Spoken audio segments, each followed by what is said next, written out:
Welcome back, everyone, to the Jacobs Teen Innovation Challenge. Thank you all for those of you who are able to join us live tonight. We really appreciate it. It's great to see familiar faces. And since we're a smaller group now, I'm sure a few more will trickle in, but since we're a smaller group, feel free to unmute and jump in with the chat. This is a small family, so we can all, and I hope this time we should have enough time, but although I've said that in the past and it's been burned, so we'll see. We are joined by a special guest tonight, Shakiri, and we've got a whole background and information before he talks, and that'll come up soon. But before then, we're going to go over a few housekeeping things and some background on the next step, get some feedback from everyone on how things are going, and then open up the floor. So just as a recap, you've seen it a million times by now, the timeline for the challenge. We are getting closer to the real, which I always call the final deadline, May 1st. That's really the deadline. It's hopefully in everyone's minds, upon which you will have to submit your recorded, or the student team's recorded pitches. And we're going to talk about that in more detail, as we said, next time, but we're leading up to that. So you should have plenty of time, but that's where we're headed. So there we are now. We're on March 4th and we're getting closer, and I'm seeing some great stuff happen. So this is fantastic. Okay, I'm gonna launch the poll. Awesome.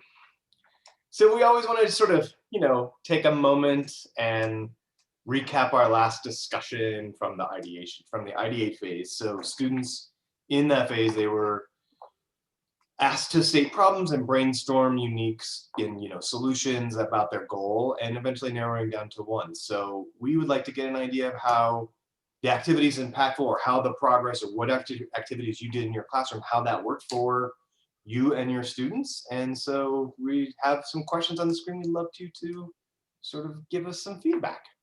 Is so better than slowly but surely? Yes. Okay. Yes. I just couldn't quite figure that one out. Got it.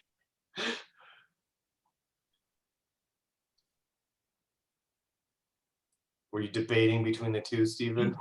I didn't want to answer. I didn't feel like it was great, but neither so or slowly but surely was the right answer either. Fair enough. I do have some useful feedback from the last round. So well, people are. What is that feedback? So I'm about, I'm running about 9 classrooms, right? So I'm running about a week ahead of the rest of the classes, and we did the how might we questions. And so one of the things I did is, before they were able to do their how might we questions, is I made them go back into their understand phase, and especially their journey maps, and pull out people and needs. These are blanks on the how might we. So I had them separately pull out a list of people and a list of needs. And I think that helped them to be able to figure out how might we questions. But what I'd really like to do is have that activity ban the use of the words help, assist, provide, maybe. The idea here that you stick a single verb in there can be hard, but if you put a word help in a how might we question, you end up with a weak how might we question in most cases, something that's not useful for framing the problem, because you haven't really specified an action you're going to take. I love that. That's great feedback, actually. Yeah. I see us evolving. That's a great tip for everyone. Mm-hmm. Yeah, potentially taking out that word and have them fill it in. What's their verb they're going to put in there. Or are you suggesting avoiding certain words entirely just to help them think through the framing? Yeah, so if you do the how might we activity and you give them the blanks, right? And that one of the blanks is a verb. Mm-hmm. You're going to see the word help show up there 40 to 50% of the time. And you just got to say, you can't use the word help there. Got to be more specific. Definitely. What specific actions are you going to take? That's a great tip. We have a problem of, there's a fundraiser mentality in some of our projects, and that ends up being, how do you give? I think context sensitivity on those verbs for what you're seeing. But for me this year, there was a ton of help, and people who didn't want to rate help 3 times wrote assist and provide. Right. Are you guys all, is everyone, are you seeing the results of the poll? Thank you, Andy. Yes. I can never tell when you're hosting who, exactly who sees what, so appreciate that. I see some struggling. So is that just a fact, or is there anyone want to give us any comments about that, or maybe get some feedback or suggestions from each other? I don't know who may have suggested their students were struggling. I think I did. And the main reason is because the way our school structure is set up, I don't see the students this block of time. So, you know, they divided our semesters up. So you only see half your students for the beginning of the semester, and then you see half of them for the end. And so we do these weekly Friday Zoom meetings just to get an update, but it's hard to keep them. I'm the one that put, I feel that they're starting to come up with solutions that I'm not sure they can prototype. So that's but I don't want to say, you're not gonna be able to do that, at the same time. So that's where I feel that we are right now. We're kind of like, I'm thinking in the meetings, I'm kind of going, okay, but how do you think you're going to do A, B, or C, and they don't really have that down yet. Okay. Man, I would love to have that problem. I don't think you should be limiting them to things they can prototype, because remember, your prototypes can be just a simple model, right? So well, I don't think they can even be that. I think it's more of a suggestion, like, it'd be kind of like, how do you put a community on Mars? They're going to be able to suggest things that they could do, but they might be, long term as far as having the ability to do it. I think when I go back to this, we start off the year typically with the story about the guy who's the high school kid who does the ocean cleanup project, right? As a high school student, he decides there's something that should go out and clean up the garbage patch. That is not something he could have conceived of beyond a simple, unrealistic model at the time. And it took him years and years of working to get to something that was reasonable. That doesn't mean he shouldn't put that out there as an idea and try to design a prototype to pitch the idea to somebody that this is something that deserves more thought and work. And that may be all they turn in, is just a pitch,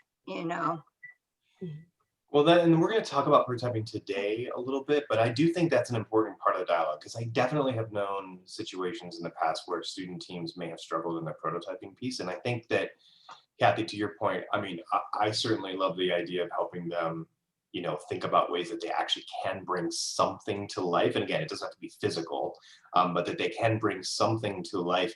I think we can see in the outcomes, and I'm sure you can see this too. I can remember this from last year. We could tell the difference between those student teams who had actually created something, even if it didn't work or wasn't great, and those who just had these ideas. And actually we made some modifications to the rubric a little bit to account for that, because we wanted the pitch to also include elements from what they actually prototype, because it's the creation element that we're really, I think that's where they get excited, and that's where it can be fun. So that piece, hopefully, hopefully get some ideas today about how to help bring that to life, and we can continue to talk about it. So I appreciate the results I'm seeing here. Are there any other, just general comments about ideation and how it went, or what you need leading up to it, and how it's working for your students? And I see some comments. Kelly, I'm not able to read all the chat here. My students are struggling because of how we utilize the program. On our end, I understand that. Thank you, Carl. I see you missed the poll. That's totally fine. It's just casual, just trying to get a gut check on how people are doing. I keep bringing up the word action being part of the project. Not sure. Let me expand on that. Monty, if you want. So we're doing 5, 6, and 7, and I have 3 teams, and they're in the prototyping phase and in the ideate phase. They're sort of they keep coming up with some ideas, and one of the teams working on clean energy came up with trying to help people take action on the information that's out there in terms of clean energy already. And so they're trying to prototype some way of helping people have all the information they need to then take an action of it. And I'll see how they go, but it's not this passive thing of where we're kind of like what Stephen was talking about. We're not going to assist. We're going to let's see if we can get some action and information and awareness. You're talking, that's the message that you're sending to student teams? Carl? Yeah, I dropped off for a second. I didn't hear what you said. I said that's what you keep bringing up to student teams, is how to translate their work and take it into action. Yeah, I mean, the sense of when one of the students as we were kind of brainstorming and stuff, she said, people know a lot about clean energy. People just aren't doing anything about it, and how do we get people to actually make a change in their actions, instead of just saying, yeah, we should maybe use less energy, or so it's Right. not necessarily making something like someone else was talking about too. It's it's not necessarily a physical. And I think that's okay too. We've seen, teams who've come up with essentially community plans, action plans, frankly, for communities, or curriculum, if you will. And so there's a lot of different ways to think about the solution that they're creating could be those plans. But I think you're probably on the, helping them think through those steps to get to that place. I think hopefully maybe they can think of something unique and creative that they can do that is specialized. That's the, hope there. So I know you're working on that with them. But right. Yeah, just to chime in, we saw the apps, like informational apps for people, websites could, be a prototype that they come up with, or solution. So we'll talk a little bit more about that, because it sounds like a lot of students are headed, with more of these ideas, maybe not something that they can build, but that's okay, because there's still solutions about that. And so we'll talk about some examples a little later on. I just wanted to hit on a couple quick things I saw, Daniel. So it sounds like your students are still maybe even a little bit in the understand phase and have not quite gotten to the ideation. And so my only comment to you is to think about the overall timeline and structure. I've also seen that in the past too, where I think that some teams have probably spent more time on the earlier phases at the expense of the later ones. And I don't know that there's a perfect answer there, but I can see that. So you might just want to think about trying to put a line in the sand and saying, we're going to move forward at X, even if you're not done, because that's the reality of sometimes how these things work. And then, Inez, I appreciate your comments, and just, that's fantastic that it's going so well and collaborative in your school. Yeah, and I didn't specify on the poll this time, like the specific phase, because I know students are jumping around. Packable is designed to where they could jump to the pitch, and then go back to understand. So I know that students could be all over the place. And Nama, the problem that's okay too. And by the way, they can change their goals. The project goals are the impactful. They can change their SDG anytime. They can change the description of their projects or their names. And we've seen teams where they basically just abandon their original idea and start anew.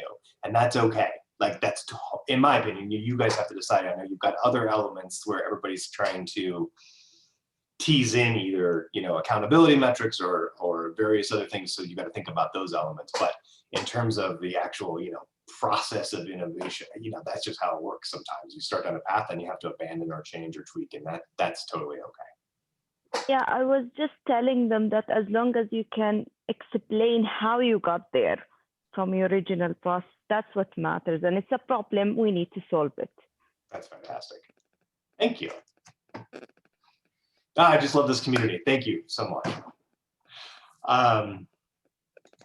So we're going to talk a little bit more about ideation or about prototyping today, which is hopefully coming up on I don't think anyone's in that phase yet, according to what I'm seeing in the app. Maybe some progress there, but and then hopefully we'll answer questions. Or again, what I love about this too is bringing all of you together because you've got the good ideas for each other. So wonderful. Well, here you see the design thinking phases within Impactful. And this evening, as Monty just said, we will be talking about the prototype phase. Okay. All right. So prototyping basically means that you are designing, and designing can include drafting or planning if it's a service-oriented solution. And it also encompasses building and testing if it's a product.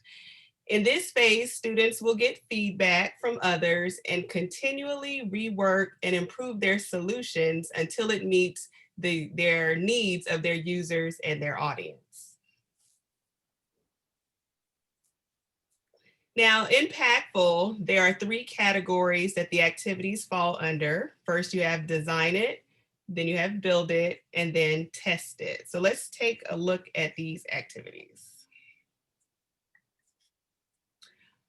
The first 2 design it activities are pretty helpful with students with really planning out their prototype. So the first one, 2D model, students have the option to either use pen and paper or digital software that we recommend, Impactful, to complete their 2D model. Some students will create a product, which can be graphed, sketched, diagrammed, and more. And of course, if they do that, it's important that they label all the parts and features. And other teams may choose to do a service-oriented solution, such as a campaign, fundraiser, petition, website. And so for these students who have these ideas, whether they're super, grandiose or just kind of big, that's definitely the direction that they can go into. And those can be, in this particular stage, they could be drafted as an outline, flow chart, concept maps, and more. Those are just some ways that they can draft their ideas. Now, once they are finished, students can upload either a photo or link the file directly in the Impactful curriculum. The second activity, 3D model, allows students to have the option to create basically a 3D version of their solution or their idea using either craft materials that they may have at home or can get from the store, or they can use software such as Tinkercad, which is completely free, Tilt Brush is free as well, and Google Blocks. So now let's take a look at the next set of activities, which are Build It. The first activity is prototyping to test. And in this activity, students are expected to build part of their idea and then add on to it. So for example, they will identify visual, empathy, space, and technology needs for their solution. Then they'll plan and begin to build their prototype. And then later on, they will reflect on what they learned through the process. And the reflection piece you will see is integrated within all three activities, just because that's really important for them to stop and think about just all the steps that they have done and how they can enhance their solution. The activity 4, prototyping for empathy, is where students will build based on putting themselves into the user's shoes, and then they'll think about that, and then they'll build a prototype focusing on the user and their needs, considering number 1, what will make the product most helpful for the user, what features do they think the user would deem to be most important, and will the user be able to actually operate the product? So those are all very important questions that they will have to think about in this activity. In activity 5, prototyping another idea, students will build onto an existing prototype. by adding on features and enhancing quality. Because you may find that students may choose something that actually already exists, but then they're just kind of taking it a step further. And so with this particular activity, they'll have to plan and sketch adjustments and improvements, and then rebuild it. Afterwards, they will again reflect on the added value, whether or not the improvements work, or any other thoughts to consider. And actually within Tinkercad, as I'm thinking about it, there are like already designed prototypes or images that have been created. And so you may find that your students want to take one of those diagrams and actually expand upon it, and that's totally fine. And then the last set of activities, or last category, is tested. Now, due to COVID, I know that there are some challenges with being able to have many users testing it. And so they may want to consider using family members at home, and or getting feedback via some kind of video conference platform like Zoom or Google Meets, Google Hangouts, from family or friends to do so. Since they are working in teams, I know that some families are smaller than others. I think if they approach it from a collaborative perspective, they should be able to accomplish it. But let's take a look at the activity 6. I like, I wish, what if? In this particular activity, they will use this method, which frames the tester's feedback in a constructive manner, enabling an open discussion that leads to thoughtful iteration.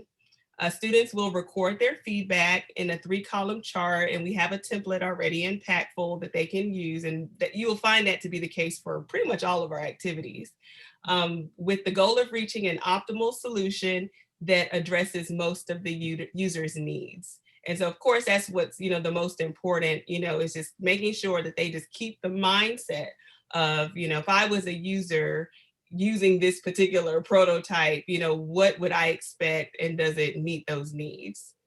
In activity 7, feedback capture grid, this activity allows the students to basically allow their testers to spend time interacting with the prototype, and versus guiding them, versus telling them what to do.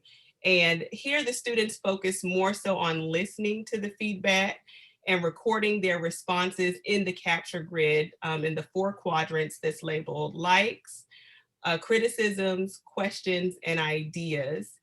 Afterwards, they'll identify key findings and look for top improvements that can help them to create their optimal solution. And so for the students who have like more service oriented solutions, it could be, presenting their outline or presenting their plan to either their parents or a sibling and saying, hey, this is what we're gonna do. What do you think? What are your thoughts? And so that's a way that they could approach it to get the feedback that they need. And the last activity, 8, story, share, and capture, students will reflect back on feedback that they've received from previous test sessions with their users. And then they will use this time to collaborate with their teammates by sharing a couple of interesting or inspiring quotes that they observed during this process. And as they listen to each other, they'll capture their ideas using the virtual sticky notes, like we can use Jamboard or Padlet. There's several that are suggested. And here's where they would look for common threads and insights that can really translate into those actionable steps to help improve their project. I just wanted to make a comment. Yeah. In the prototype phase, this is the one place where, for the activity list, we've got these 3 sections. So the activities are in the design, test it, design, build it, and test it. We encourage student teams to do at least one activity in each one. You may need to look at that and think about from a timing perspective.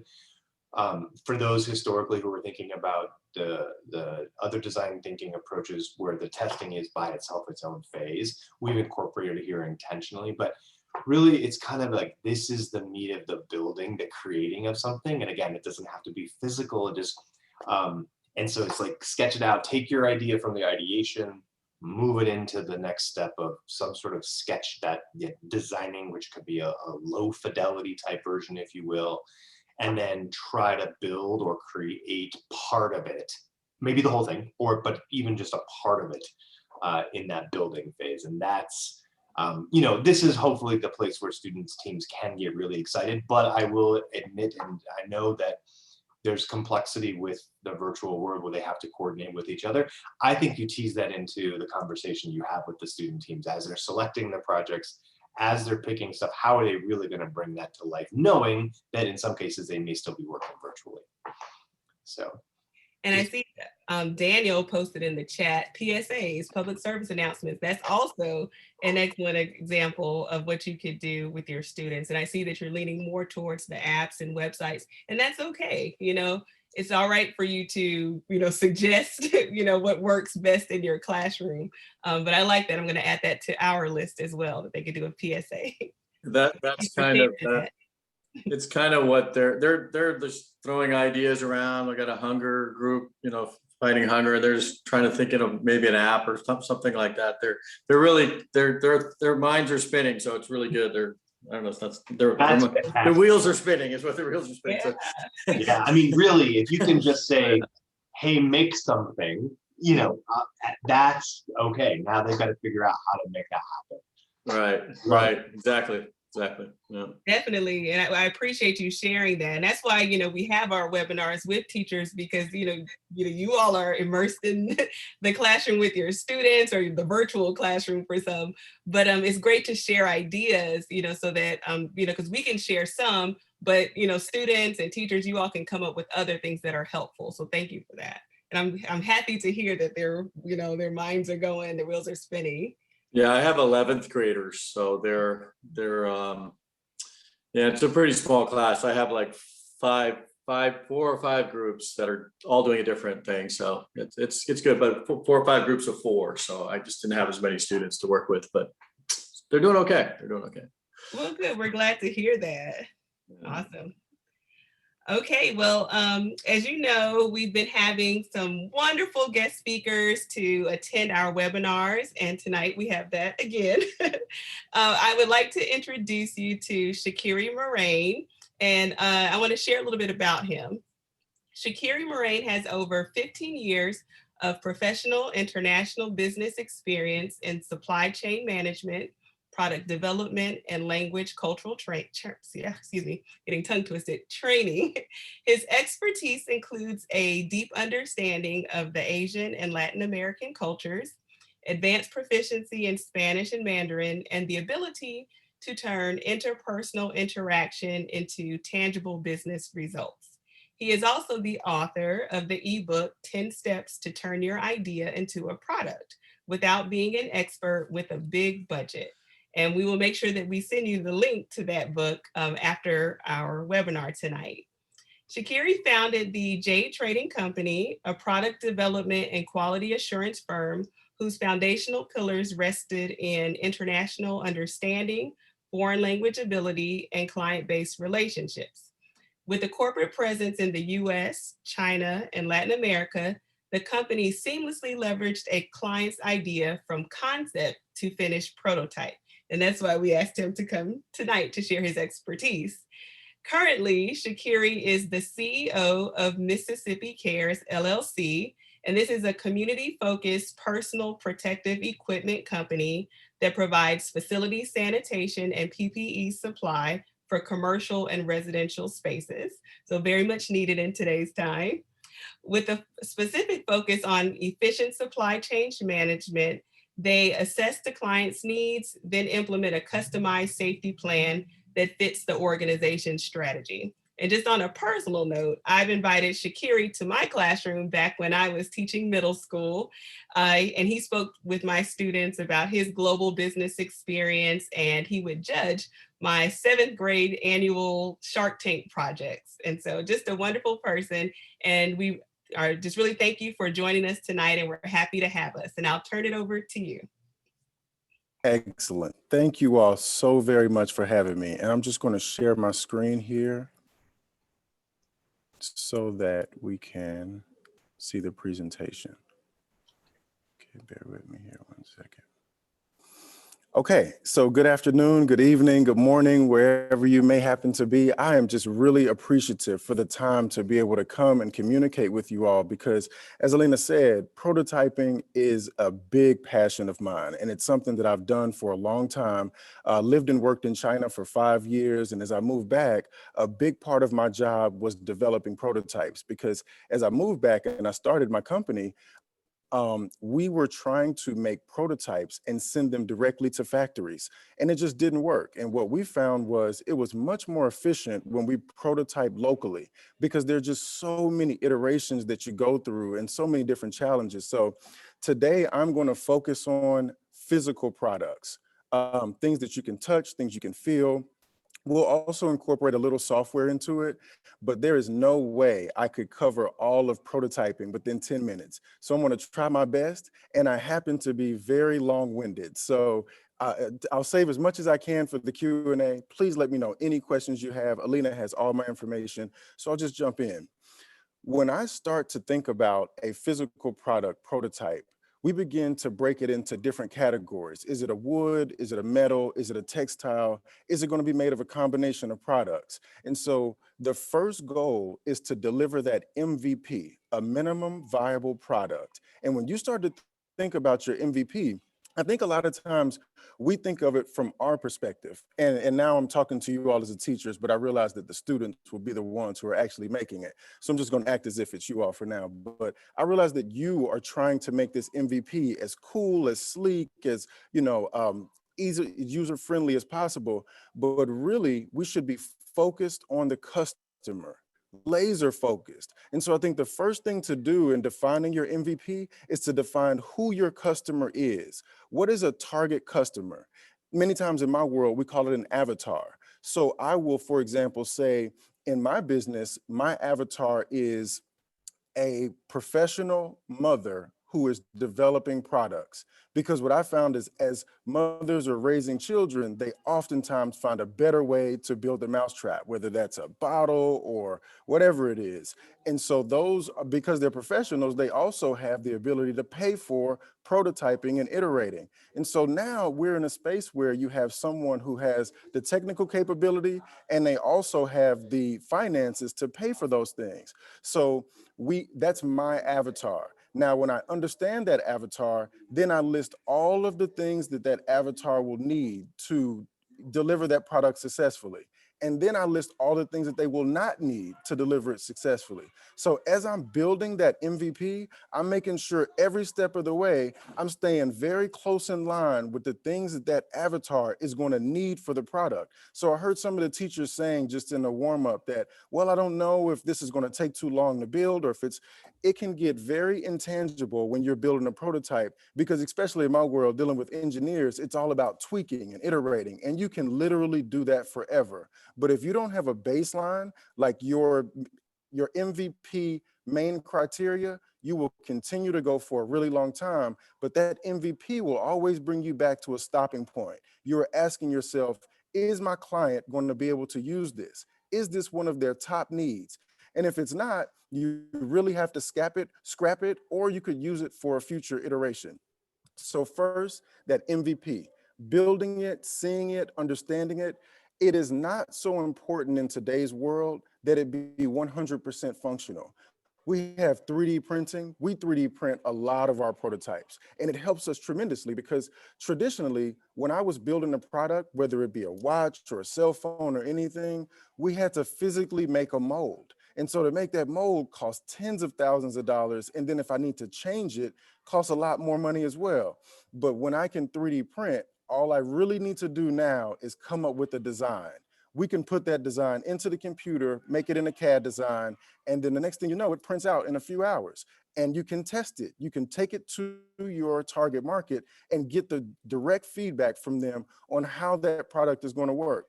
And not if, but when it doesn't work, then you take all of those findings and you build it into the next iteration. So that brings me to my second point, which is, and I want to show you all these on the slide, because we basically developed a 10-step process for building a complete product from beginning all the way to end. So today I'm just going to try to get almost to step 6, but we'll see how far we can get in the time certain. So as you are finishing product development, moving out of step 1, you're getting into product visualization. Now you just want something you can see, give to people, let them test it, see how they feel. And that feedback is just so valuable. And I think that your CAD design is going to change so many times that it's really good to have some sort of internal ability to change it as well. So it doesn't matter if it's a textile, if it's a physical, if it's a plastic, if it's a metal, because with textiles, you build a technical package. With physical, like a metal or a wood, you build a CAD design. And so many times with the textile, let's talk about clothing, for example, you iterate until it really feels to your user just like a glove that would fit. And when you get that glove that will fit, we need all of the specs, everything it takes to make that product in small, medium, large, because we think of small, medium, large as consumers, but really and truly the brand comes up with that. So is Tommy Hilfiger going to fit large is it going to fit bigger in a large and smaller in a medium? That's all about your target customer. Your target customer is telling you whether they're athletic, whether they work in a school every day, and all those things are built into your sizes. They're built into your colors. They're built into everything about that product because, again, you are laser focused on what that customer needs. So getting objective feedback. It's important to get objective feedback, and I stress objective because if you're there, it's not going to be objective. It's really hard for someone to give you objective feedback about, oh my gosh, I'm showing you my baby, and then you want them to tell you how they feel about it. They are definitely going to be inclined to give you better advice just because they want you to feel good. So when I say objective advice, I mean either you're not in the room or you just give it to them and you're able to observe their reactions just from the product itself, not from you being there. Maybe you're in a different place and you can videotape it. Maybe you can just see how they react. Do they react to the product as you anticipated they would? One of the main things they did with cell phones, they would give it to children and just watch how they interacted with it. They wouldn't give them any directions. They wouldn't give them any instructions. It was all up to that child to determine how to use this item. And based on how they used it, you would tell either I have made this product correctly or I have not. And as you notice now, iPhone has done this successfully because when you get your iPhone, there is no instruction manual. We all open it and intuitively we know what to do. And that comes from years and years of objective feedback. Next thing I'll say, as you move through the process of getting that feedback, many people go straight to pricing and they try to figure out how to build a price based on this product.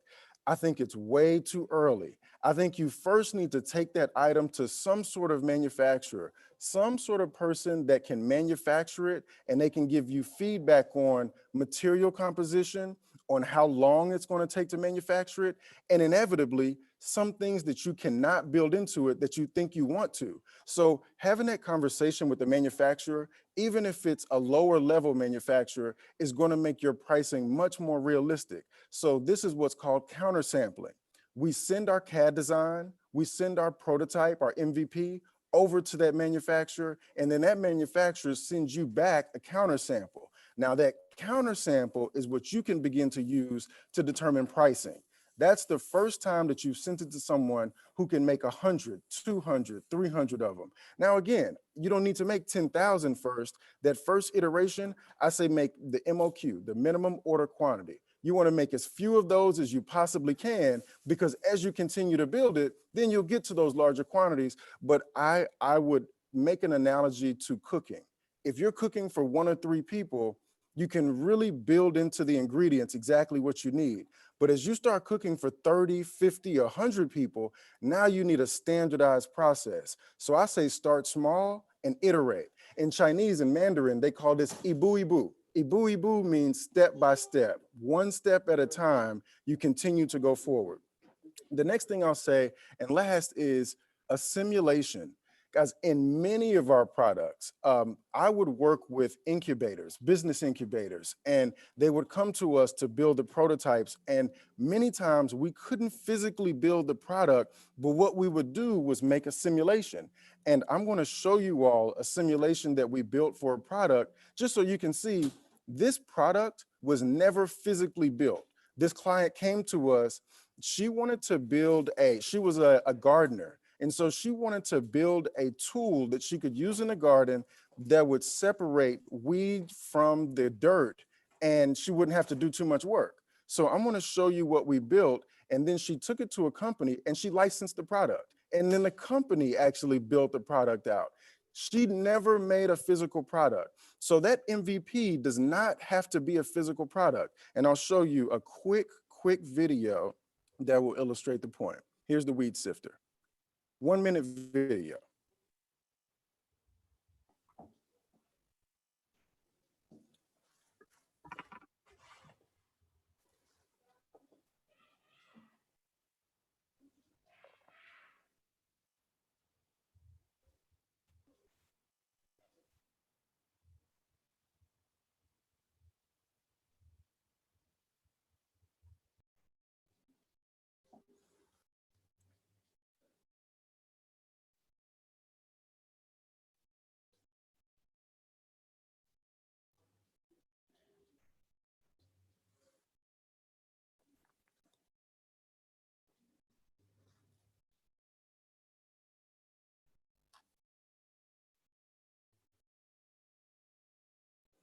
Okay, so that's the weed sifter, guys. And so you can see in a very basic concept how you can, because you can see it's easy to use, it's easy to operate, you can move it back and forth while you're holding your cup of coffee. All of those things were things that our avatar told us that they needed in the product. And so we built it into the marketing. So that's the point I really want to drive home. I'd love to open it up to any questions that you may have or anything that I can clarify further. Please let me know.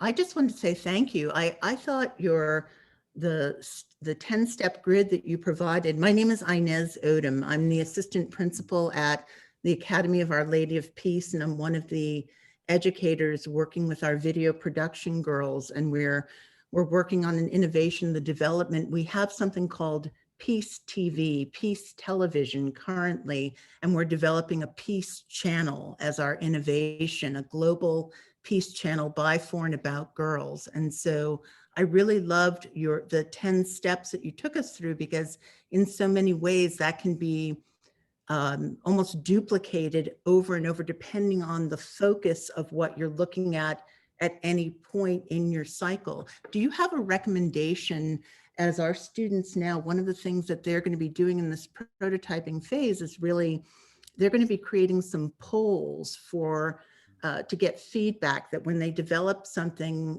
they want to actually poll people to find out what they thought of a segment. Is there a better mechanism than a poll that you might suggest?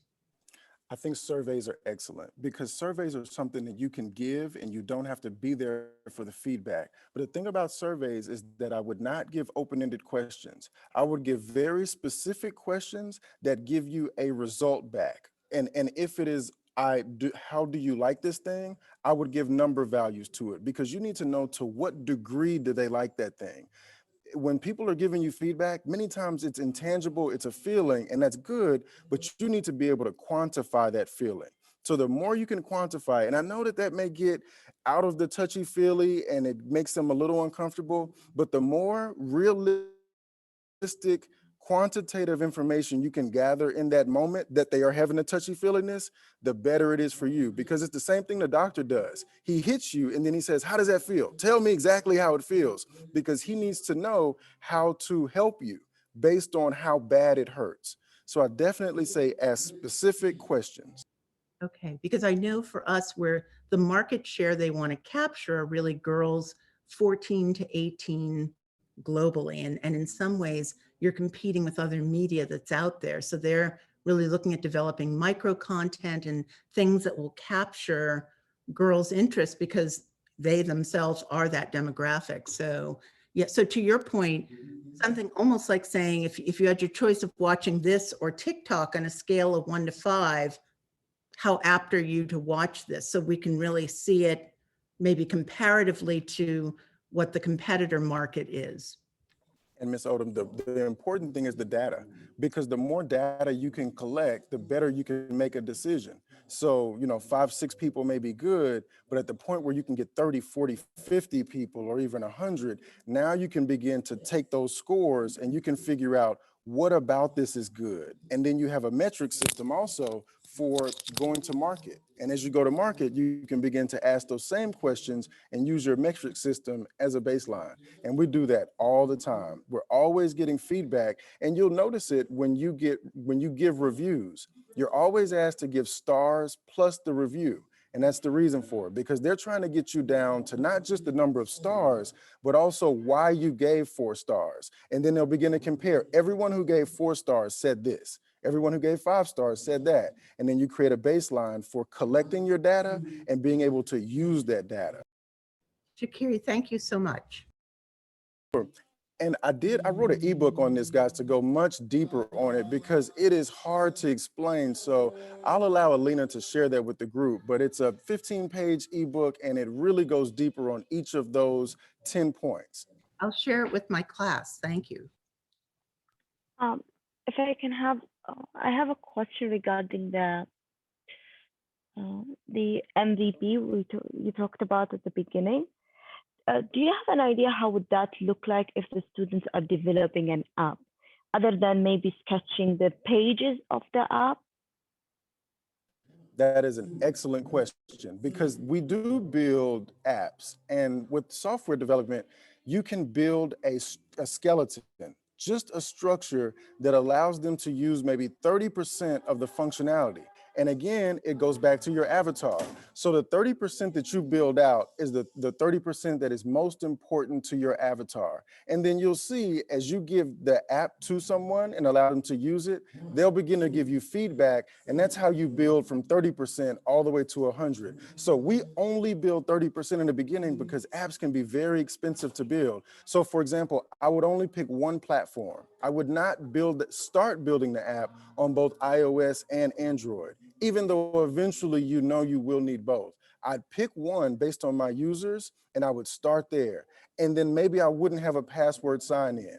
Maybe it does not have all the graphics to it, but on that app, you are telling them that it's in testing. So people know up front that it's not all the way built, but as you continue to build it, it's always in testing. Every app that we use gets updated, and that's based on the data that they've collected and what they've learned to continue to iterate. So I would say that an app is never really finished, but starting too big can be a problem because it pigeonholes you to certain things, especially in app development. Once you go down a road, it can be really hard to uncode those things that you've already coded.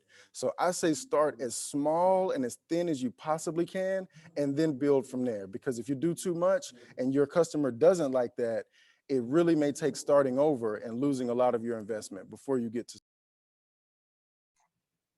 Let's make one comment for the group. When we built the curriculum and sort of strategized around these elements, we actually, for now, and as we go through this, when we get through, we'd love your feedback. It doesn't have to be today, but we intentionally kind of kept the business elements light in our curriculum. Those whole like, how do I price it? How do I market it? How do I do those elements? I would say, but we've talked about this pretty seriously. It's like, well, when and how do you do that effectively? It's a really delicate balance for if it's the absolute first time you might be doing this with a set of students.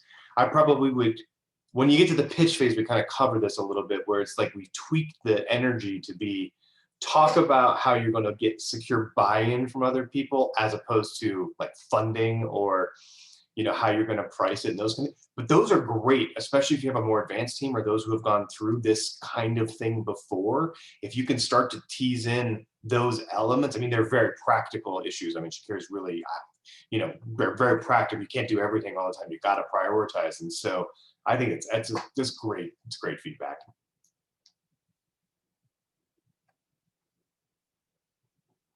I love the paper prototype too, Stephen. I've seen those. Fantastic.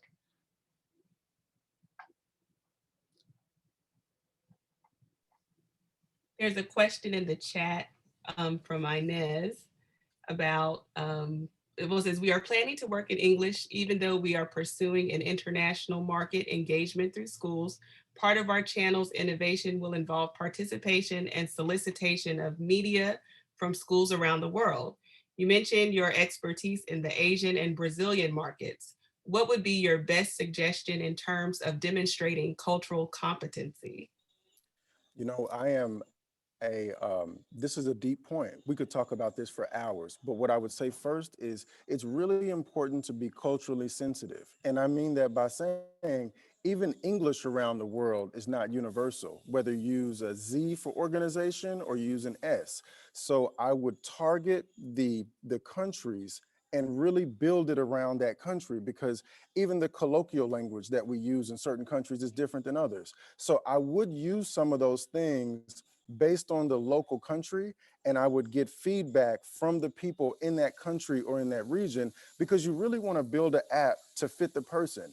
If you're building it for Americans and it has British English, it just may not go over so well. So I think segmenting your market and building it for market segments as opposed to a whole English app, because again, English is just so different all over the world.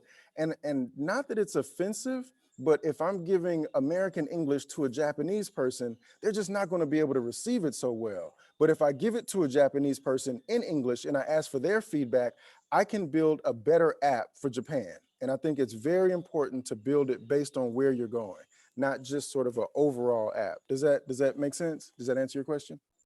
It does. Thank you. Excellent.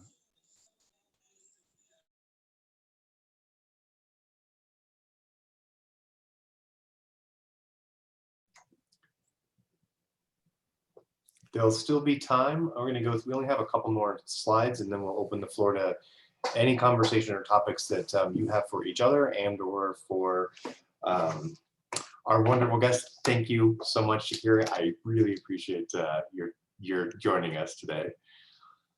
Just to recap, we've talked about this before. We've seen some great story. We've actually awarded some Storyteller Awards. Some of you here today have gotten, may have received one of those. And there's a new era. We actually finally now have an Instagram Packful account, which you probably should have done before. Sorry about that. We're getting better. We're trying to expand, but join us on Instagram if you are there. And as you go through, and particularly maybe during the prototyping phase, if your students are working on something that you can share, that's fantastic. I think it's really helpful. I would actually almost encourage you, we're going to show you on the next slide some examples, but we've got some examples of great stuff that people have shared, and we find them really helpful to see. But we also have heard from some of you that you also find them helpful to see and share them with your students. Like, here's what other people are doing. It's not, there's only one way, but it really can be kind of helpful to see the overall picture and some of the amazing success. So here's just some screens for things that have been shared since we last met. And so just some great, amazing work. It's great to see it in action. It's wonderful to hear how things are going. I know we've been, trying to make a few connections here and there where we could help out, but it's really great to see actual glimpses into some of the student team's work. And we tried to snag all of them, but if we missed yours, not personal, it's not personal, just let us know and we will make sure that we showcase you on the next webinar. And with that, as I said, if there are other comments, questions as you move in, as you're completing the prior phase or moving into prototyping, or any questions for Shakiri or us, we're here to help. I'd love to just kind of hear how things are going. Are you prepared for prototyping? Good, bad, otherwise? Yeah, I think prototyping can be tough in the Zoom world. Not having cardboard and tape and everything else, and not having the physical prototypes as a real option for a lot of our kids who, we don't know what their homes are. Hopefully we get a few more on campus and maybe some of them can do some physical prototyping, but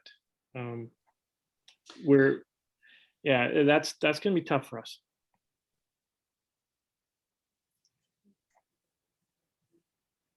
That's great. That's great advice, and as I think also not Paris. Yeah, that's really good advice. Yeah, I know it's definitely gonna be different. We've seen that. I don't know, Stephen, if it helps if asking student teams to be creative where they could do parts of it separately. And there's lots of ways to think about it creatively, but I know it still has its own challenges.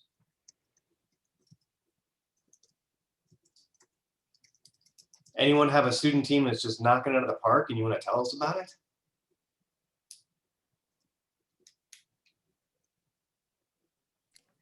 I'm super proud of our team. I mean, we're really, with the ideation phase, our team, everyone contributed their idea of the kinds of things they want to see on the channel, and each girl is going to take sort of run with that on each of those things. Things like they want to have a peacemaker, a global peacemaker featured on the Peace Channel. But one of the things that was very interesting, because we're an all girls high school, we talked about, are we featuring men? Are we featuring women? Are we focusing on a certain demographic? So it's raising a lot of very interesting conversations. We also have a Catholic identity. We have a religious identity to our school. And so to what extent will that religious identity be a part of the development of the Peace Channel? So we're having lots of really interesting philosophical discussions about the content.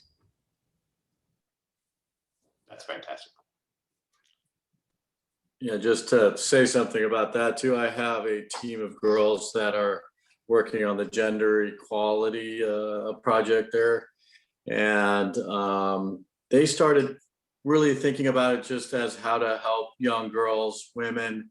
And then they started thinking about, well, what about transgender, or what about, so all these things were coming together, and like, maybe there's a way we could make more awareness of that, or more understanding, or more, so it was really interesting to hear them talk, and they're all these ideas were flying around, and they're really getting into it. So I was really proud of them for that. It was exciting to see, and that sometimes they would just stop and freeze and just kind of look at me or look at each other, and we're thinking, all their minds were turning. And I said, okay, I'll let you guys talk, I'm out of here but it was fun. It's hard to do in Zoom, definitely. It's a struggle, but it's working out, I think it's going to work out. So I'm excited for them, and they seem to be getting there. So I think I would add the aspect of, it's not even necessarily related to doing the project, but having the kids working together in something outside of their normal school has helped some of the kids really vocalize some feelings and thinking that they're doing. I've had one girl that's been very quiet. I know she's incredibly smart, but she has been really reserved. And when we're talking about clean energy, that's kind of where the action stuff came from, was her sense of, she just spoke up and started spewing forth her wisdom of an 8th grader. And it really had an impact on me. So it's the soft or the silent skills that you're going through here, that giving them something larger than themselves to work on. I'm seeing a lot of head nodding, and that's great. I mean, honestly, it's that evolution that you see in students, and when you see that spark, and then there's something greater, and then we start moving the dial from creating a better world. We repeat it all the time, but it's actually something that those tangible outcomes that you can see over time because of the process is fantastic. For us, we are working on this project outside of school hours, so this is not included in their regular curriculum. And I was really impressed with the dedication that the students are putting into it. They are meeting twice a week on their own time, and they are constantly sending me invites to join and discuss with them. So I'm really impressed. And I don't think they realize that they're putting a lot more effort because they are distance learning, because this is the first time they are doing a design project following this process. So I'm just excited once everything is back to normal to see how much they will be able to, how how can I say that? If they are putting this much effort during the distance learning, I cannot imagine what will they come up with once they are together discussing and working together, actually physically there. Thank you for sharing. That is wonderful. Yeah, it is. Wow. Well, we are out at about our time. I want to be respectful. Thank you all for joining us again, and thank those of you who are watching. If you're still watching the recording because you weren't able to join us live, that's okay too.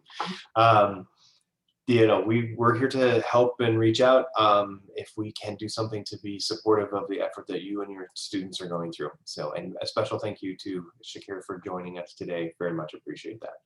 Yes, thank you, Shakiri. Best of luck to you all. Best of luck. Thank you.